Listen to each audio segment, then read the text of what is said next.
Bonjour, mon nom est Jean Guimont. Je demeure à Montréal au Canada. Je vous souhaite la bienvenue sur Un monde meilleur pour tous. Un monde meilleur pour tous est une organisation à but non lucratif visant à transmettre un modèle de philosophie de vie à partir de pensées, de sagesse, de solidarité et de spiritualité. Je crois que tous et chacun peuvent y trouver des choses intéressantes, quelles que soient vos convictions. Mais tout d'abord, laissez-moi vous raconter ce qui a mené à la création de ce site. Au début de 2006, après 25 ans de carrière, j'ai décidé de prendre ma retraite du secteur des services financiers. Durant ces années, j'ai principalement travaillé comme gestionnaire de portefeuille senior pour une clientèle aisée au sein de grandes institutions financières. Le domaine était devenu exigeant sur le plan personnel et ne correspondait plus à mes valeurs.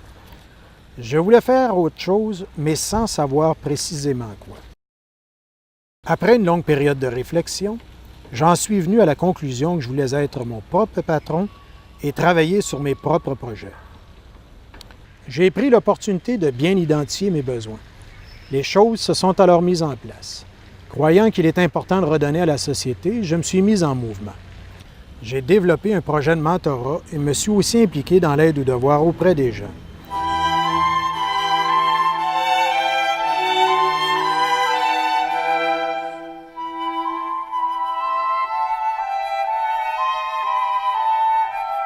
Pendant ce temps, je sentais qu'une présence s'installait en moi et qu'elle téléguidait certaines actions et pensées, mais sans savoir pourquoi.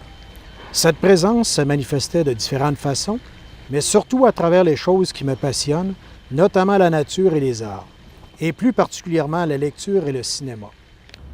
En effet, je me suis mis à lire des biographies et regarder des films sur plusieurs grands personnages qui ont marqué leur domaine ou leur époque. Je retenais ce qu'il y avait de meilleur de ces individus. J'avais l'impression d'être en formation.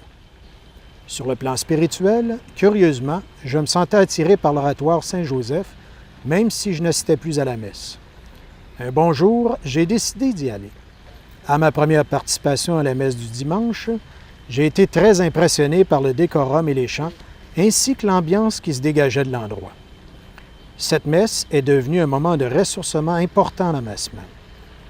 Aujourd'hui, j'assiste principalement à la messe de ma paroisse. Au même moment, j'ai recommencé la pratique de la prière. Autre chose, j'ai toujours été sensible à la nature. Mais à cette période, j'ai senti que mon rapport avec celle-ci se transformait. Lorsque je me trouvais en plein air, beaucoup de pensées philosophiques me venaient à l'esprit. À quelques occasions, à travers mes activités, j'ai eu une vague impression que le divin voulait se manifester à moi. Mais cela me semblait si improbable. À la fin de 2010, cependant, dans un moment de grande paix intérieure, après avoir résisté pendant environ 2 années, j'ai finalement ouvert mon cœur à Dieu. Je me suis mis à écrire les pensées qui me venaient à l'esprit. Les choses se sont alors précipitées. Durant près de 3 mois, j'ai écrit une grande quantité de courtes pensées, de sagesse, de spiritualité et de solidarité inspirées de Dieu. En voyant une scène du film « Un long dimanche de fiançailles » de Jean-Pierre Jeunet, j'ai compris qu'il s'agissait de code. En effet, la grande majorité des pensées avaient rapport avec un code de vie me permettant de guider mes pensées et mes actions de tous les jours. D'autres concernaient un code d'honneur me rappelant mes obligations comme citoyen de ce monde.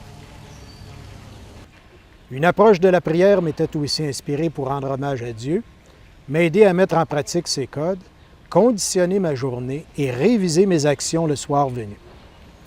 Restent enfin des réflexions philosophiques reçues à la toute fin. Cet ensemble constituait un modèle de philosophie de vie me permettant d'atteindre le bien-être. Après quelques mois de pratique du modèle, j'étais en mesure de constater toute sa puissance. Rapidement, j'ai acquis un meilleur équilibre dans ma vie et un meilleur contrôle sur ma destinée, en plus de garder éveillée ma conscience et mon amour pour Dieu, la société et la nature. Le modèle pouvant libérer une grande quantité d'énergie, j'ai dû apprendre à respecter les limites de mon esprit. À chaque jour, grâce au modèle, je continue de m'améliorer. Je remercie Dieu de me faire ce cadeau qui m'apporte de plus en plus de calme et de paix. À mon tour, je veux l'offrir et ainsi contribuer à créer un monde meilleur pour tous. L'expérience que je viens de vous décrire m'a convaincu que Dieu doit être au centre de toute démarche visant à améliorer la condition de notre monde. Comme moi, avec le temps, j'espère que vous voudrez vous joindre à une communauté de croyants pour partager des moments de spiritualité, de solidarité et d'amour envers Dieu. Avant de terminer, il est important de garder à l'esprit que le message divulgué sur ce site fait suite à une expérience personnelle et que même si les conseils donnés sont suivis, aucune garantie de succès ou de résultat ne peut être donnée. Il n'y a pas de recette magique pour améliorer notre monde.